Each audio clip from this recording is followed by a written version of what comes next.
படிக்கல் spinners அசத்தல் இலங்கை அணியை வீழ்த்திய India. முதல் நாளிலேயே இங்கிலாந்திடம் சரிந்த பாகிஸ்தான். Welcome to sports 11. இது உங்க ஸ்போர்ட்ஸ் 7.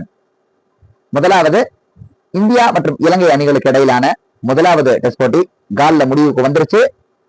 முதல் இன்னிங்ஸ்ல 2வது நாள் ஆட்ட நேர இறுதியில 9 விக்கெட்டுக்கு 460 அப்படின்னு சொல்லி 3வது நாள இந்திய அணி தொடங்க 462 மேற்கொண்டும் 2 ரன்கள் மட்டுமே சேர்த்து கடைசி விக்கெட்டை இழந்தாங்க.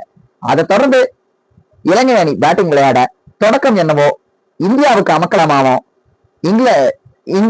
இலங்கைக்கு தடுமாற்றமாகவும் இருந்துச்சு.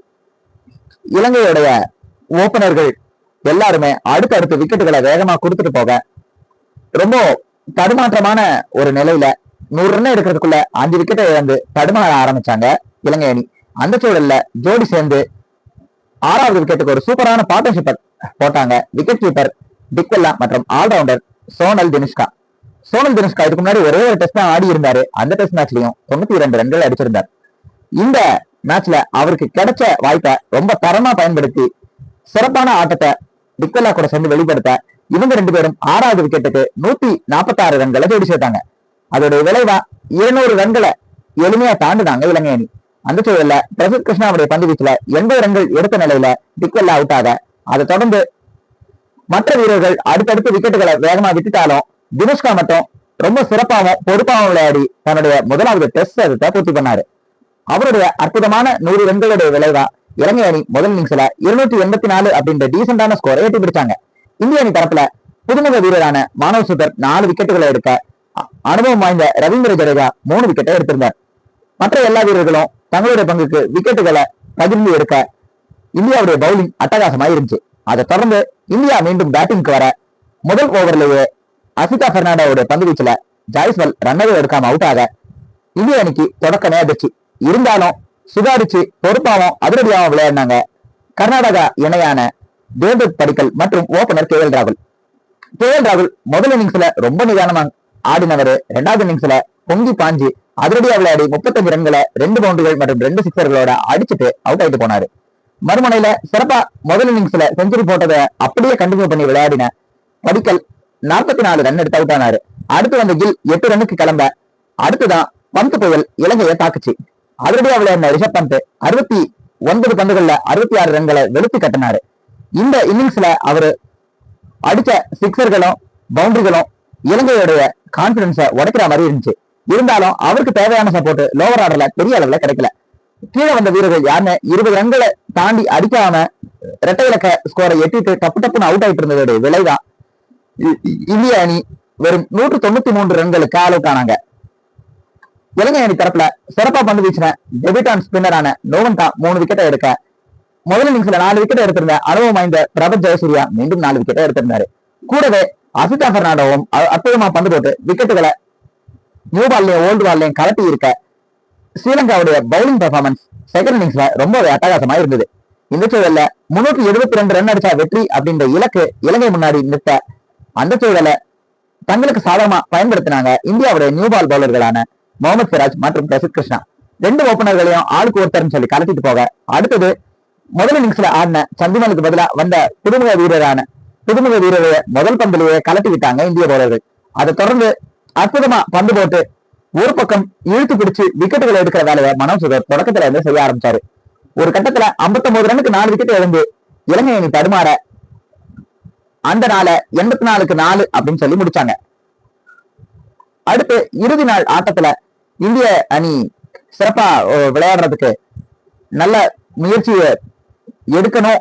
எடுத்தாதான் இந்த வெற்றி ஈஸியா கிடைக்கும். இல்லைன்னா இது 5வது நாள் பிச்சா இருந்தாலும் இத இலங்கை அவங்களுடைய சொந்த மண் அவங்களுக்கு சாதகமா மாத்திட்டு விளையாடிடுவாங்க.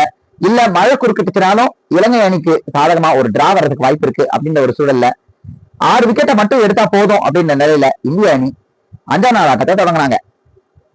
ஆட்டத்தை தொடங்கின உடனே ஓவர் நைட் பேரான கேப்டன் தனஞ்சய டிசல்வா மற்றும் முதல் இன்னிங்ஸுடைய சதம் அடிச்ச நாயகன் தினுஷ்கா 2 பேரும் சேர்ந்து சூப்பரான பார்ட்னர்ஷிப்பை கட்டமைக்க தனஞ்சய டிசல்வா 59 ரன்கள் எடுத்த நிலையில ஜடேஜாவுடைய பந்து வீச்சில் அவுட் ஆனார்.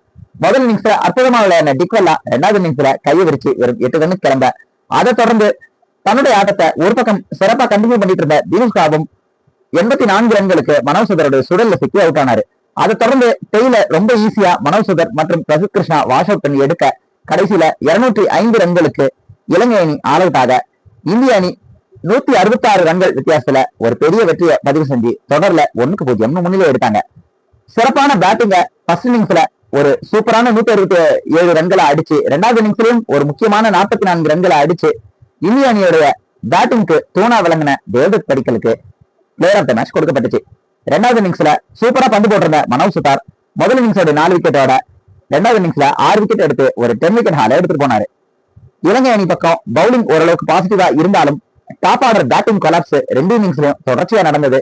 அவங்களுக்கு பெரிய கான்பிடன்ஸா இருந்த ஒரே ஒரு விஷயம் தினுஷ்காவுடைய 2 இன்னிங்ஸ் பேட்டிங்கும் கொஞ்சம் support from captain Dhananjaya de Silva second இன்னிங்ஸ்ல, நிரோஷன் டிக்கல் தான் ஃபர்ஸ்ட் இன்னிங்ஸ்ல. இதுதான் சொல்ல முடியும். அதை தொடர்ந்து இங்கிலாந்து மற்றும் இலங்கை அணிகளுக்கு இடையிலான முதல் டெஸ்ட் மேட்ச் லீட்ஸ்ல தொடங்கி இருக்கு. அந்த டெஸ்ட் மேட்சுக்கு வந்தோம் அப்படின்னு சொன்னா இங்கிலாந்து அணி டாஸ் ஜெயிச்சு பந்து வீச்சை தேர்ந்தெடுக்க அவங்களுடைய பவுலிங்க்கு இமீடியட்டா ரெஸ்பான்ஸ் கிடைச்சது. இளம் ஓபனரா களமிறங்கின்ற ஆசம் ஆல்பிஸ் வெறும் ரன்னதும் எடுக்காம ஓலி ராபின்சனோட பந்து வீச்சுல எல்பிடபிள்யூ ஆகி வெளியே போனாரு. அதை தொடர்ந்து ஷான் மசூதும் கொஞ்ச நேரத்திலேயே கிளம்ப டூ டவுன் பேட்ஸ்மேனா அப்துல்லா ஷஃபீக் இமாம் உல் ஹக்கோட ஜோடி சேர இவங்க 2 பேரும் சேர்ந்து டீமோட ஸ்கோரை உயர்த்துற வேலையை செய்ய ஆரம்பிச்சாங்க. நிதானமாகவும் பொறுப்பாக என்ன இந்த ஜோடி 3வது விக்கெட்டுக்கு டீமுடைய ஸ்கோரை 97 வரைக்கும் எடுத்துட்டு போக அந்த நிலையில ஜாஷ் டங் அட்டாக்குள்ள வந்து 42 ரன்கள் எடுத்திருந்த இமாம் உல் ஹக்கை காலி பண்ணாரு. அதை தொடர்ந்து வந்த வீரர்கள் எல்லாரும் வருவதும் போவதுமா இருக்க ஒரு பக்கம் சிறப்பா விளையாடின அப்துல்லா ஷஃபீக்கோடைய ஸ்டம்ப்ஸை 61 ரன்கள் எடுத்த நிலையில ஓலி ராபின்சன் பறக்க விட்டாரு. அதை தொடர்ந்து ஓலி ராபின்சனும் ஜாஷ் டங்கும் அவங்களுடைய பந்து வீச்சுல ஷோ காமிக்க பாகிஸ்தானுடைய ஸ்டம்புகள் டங்குன்னு எதிர ஆரம்பிச்சு அதோடைய விளைவா வெறும் 49வது ஓவர் வரைக்குமே தாக்கு பிடிச்ச பாகிஸ்தான் அணி வெறும் 171 ரன்களுக்கு ஆல் அவுட் ஆகி பரிதாபகரமா முதல் இன்னிங்ஸ்ல பின்னடைவை சந்திக்கிற ஒரு சூழலுக்கு தள்ளப்பட்டாங்க. இங்கிலாந்து அணியை பொறுத்த வரைக்கும் ஓலி ராபின்சன் மற்றும் ஜாஷ் டங் 2 பேரும் தலா 5 விக்கெட்டுகளை எடுத்தாங்க. அதை தொடர்ந்து இங்கிலாந்து அணி இந்த வீடியோ ரெக்கார்ட் பண்ற வரைக்கும் பேட்டிங் ஆடிட்டா இருந்தாங்கன்னு சொல்லணும். 4.5 எக்கானமி ரேட்ல முதல் 9 ஓவர்கள்ல 46 ரன்களை வெளுத்து கட்டி ஆடிக்கிட்டு இருக்காங்க இங்கிலாந்து டீம். அடுத்த நாள் ஆட்டங்கள்ல என்ன வரும் அப்படின்றத அடுத்த வீடியோல பார்ப்போம். சோ இங்கிலாந்து பாகிஸ்தான் டெஸ்ட் போட்டியை பொறுத்த வரைக்கும் பாகிஸ்தானுடைய பேட்டிங் ரொம்பவே ஃப்ரெஜைலா இருக்குது. அதுவும் போன மேட்ச்ல கடைசி 1-2 50s அடிச்சிருந்த பாபர் ஆசம் இல்லாத ஒரு பேட்டிங் லைனப் பெரிய வித்தியாசம் தெரியல, இன்னும் கொஞ்சம் வீக்கன் ஆயிருக்குது அப்படின்னு என்னுடைய ஃபீலிங். நீங்க என்ன நினைக்கிறீங்க? இந்தியாவுடைய இந்த இலங்கைக்கு எதிரான வெற்றி பத்தி, மனோஜ் சுதருடைய அசுரத்தரமான ஸ்பின் பவுலிங் பத்தி வித் கிரேட் கண்ட்ரோல் பத்தி உங்களுடைய கருத்து என்ன? பதில்களை கமெண்ட் செக்ஷன்ல போஸ்ட் பண்ணுங்க. வீடியோ பிடிச்சா லைக் பண்ணுங்க. மறக்காம உங்களுக்கு ஃப்ரெண்ட்ஸ்க்கு வீடியோவை ஷேர் பண்ணுங்க. நம்ம ஸ்போர்ட்ஸ் சேனலை சப்ஸ்கிரைப் பண்ணிட்டு ஆதரவு கொடுங்க. நன்றி, வணக்கம்.